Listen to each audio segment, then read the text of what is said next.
विदुर नीति, चौथा अध्याय, भाग 1। विदुर जी कहते हैं, इस विषय में दत्तात्रेय और 7 देवताओं के संवाद रूप इस प्राचीन इतिहास का उदाहरण दिया करते हैं। यह मेरा भी सुना हुआ है। प्राचीन काल की बात है। उत्तम व्रत वाले महाबुद्धिमान महर्षि दत्तात्रेय जी हंस परमहंस रूप से विचर रहे थे। उस समय साध्य देवताओं ने उनसे पूछा। साध्य बोले, महर्षि, हम सब लोग साध्य देवता हैं। आपको केवल देखकर हम आपके विषय में कुछ अनुमान नहीं कर सकते। हमें तो आप शास्त्र ज्ञान से युक्त धीर एवं बुद्धिमान जान पड़ते हैं। अतः हम लोगों को विद्वतापूर्ण अपनी उदार वाणी सुनाने की कृपा करें। हंस ने कहा, देवताओं, मैंने सुना है कि धैर्य धारण, मनोनिग्रह तथा सत्य धर्मों का पालन ही कर्तव्य है। इसके द्वारा पुरुषों को चाहिए कि हृदय की सारी गांठ खोलकर प्रिय और अप्रिय को अपने आत्मा के समान समझे। दूसरों से गाली सुनकर भी स्वयं उन्हें गाली न दे। क्षमा करने वाले का रोका हुआ क्रोध ही गाली देने वाले को जला डालता है और उसके पुण्य को भी ले लेता है। दूसरों को न तो गाली दें और न उसका अपमान करें।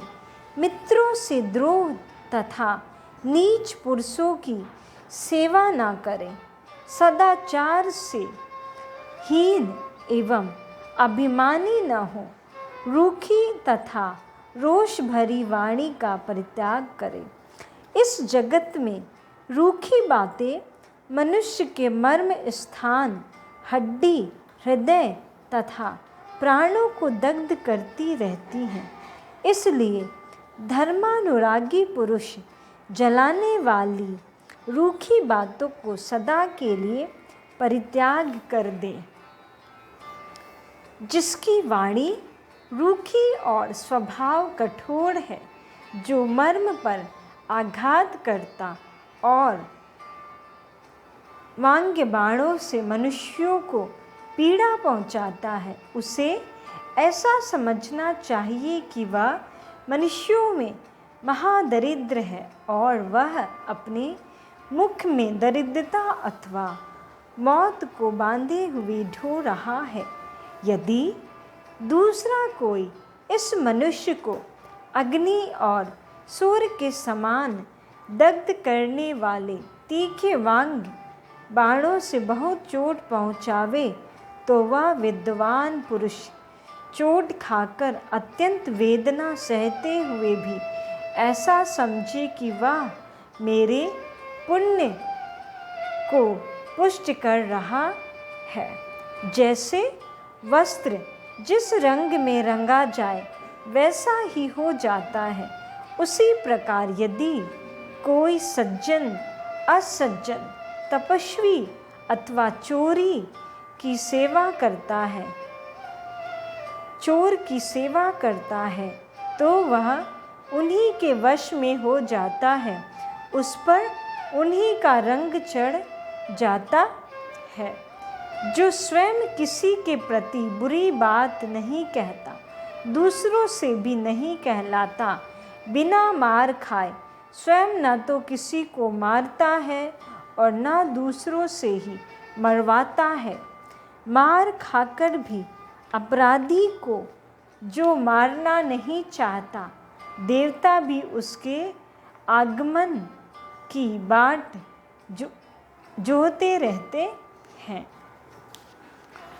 बोलने से ना बोलना अच्छा बताया गया है, किंतु सत्य बोलना वाणी की दूसरी विशेषता यानी मौन की अपेक्षा भी दूना लाभप्रद है। सत्य भी यदि प्रिय बोला जाए तो तीसरी विशेषता, और वह भी यदि धर्म सम्मत कहा जाए तो वह वचन की चौथी विशेषता है।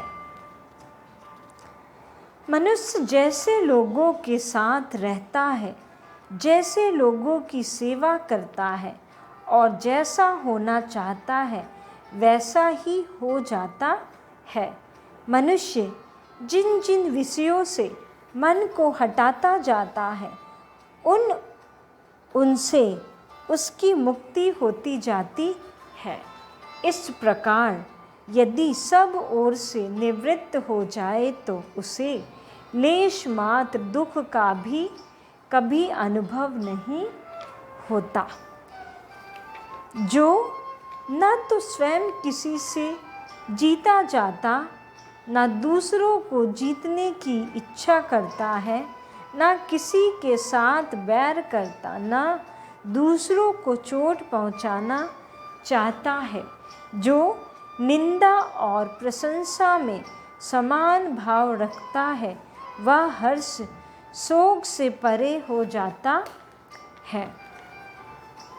जो सबका कल्याण चाहता है, किसी के अकल्याण की बात मन में भी नहीं लाता, जो सत्यवादी, कोमल और जितेंद्रिय है, वह उत्तम पुरुष माना गया है। जो झूठी सांत्वना नहीं देता, देने की प्रतिज्ञा करके दे ही डालता है, दूसरों के दोषों को जानता है, वह मध्यम श्रेणी का पुरुष है।